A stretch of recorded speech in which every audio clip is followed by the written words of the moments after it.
अस्सलामुअलैकुम दोस्तों, सिंधी मौसीक़ी त हमेशह रंगन खां भरियल आहे। तंहिंमें हिकु रंग सिंगर आयत अली बि आहे। गुलूकारा आयत अली केरु ऐं किथां जी आहे? गुलूकारा आयत अली कीअं मशहूरु थी ऐं छो थी?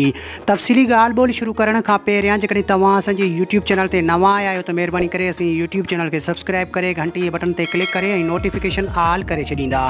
सब्सक्राइब करण सां अव्हां जेको बैलेंस कोन वेंदो, पर असांजी काफ़ी हौसला अफ़ज़ाई थींदी ऐं तव्हांखे बि वधीक वीडियोज़ ॾिसण वटां मिलंदा। हलूं था पंहिंजे मेन टॉपिक तरफ़। त सिंध जी बहितरीन ऐं ख़ूबसूरत गुलूकारा आयत अली कराची शहर सां ताल्लुक़ रखे थी ऐं सिंगर आयत अली अक्सर शोज़ वग़ैरह हैदराबाद में थी करे। सिंगर आयत अली खे सिंधी मौसीक़ी जी दुनिया में तक़रीबन 1 साल थियण ते आहे।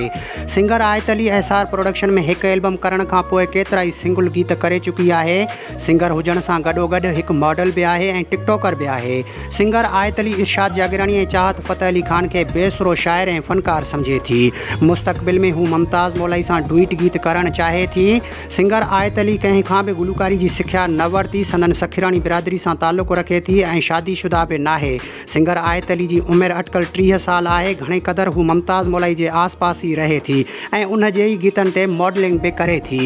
हिन तरह जा वधीक वीडियोज़ ॾिसण जे लाइ असांजे यूट्यूब चैनल खे सब्सक्राइब करे घंटी जे बटन ते क्लिक करे ऐं नोटिफिकेशन ऑल करे छॾींदा। मिलंदासीं कंहिं नई वीडियो में। तेसिताईं अल्लाह हाफ़िज़।